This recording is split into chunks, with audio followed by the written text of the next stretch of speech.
Malawak po yung mga open space natin. Yung open space nakaka-add ng value sa property. This is the phase 1, ma'am. Itong buong to.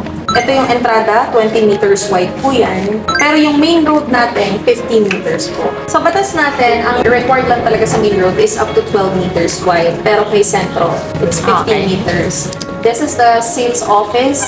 Pag fully turnover, magiging part ng open space. Almost 50% of the land area ni Sentro, ma'am, dedicated sa ating open space. Kung makikita nyo po tayo yung mga kalsada natin, maluluwag siya compare sa ibang subdivision po. Kakaroon ng swimming pool, clubhouse, chapel, basketball court here, tapos maraming parks and playground.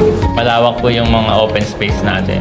Yung open space nakaka-add ng value sa property. Kaya yung appraisal niya mataas. And si bank, they can approve up to 95% nung total contract price. Kaya yung down payment po natin mababa lang. Yes. Awesome.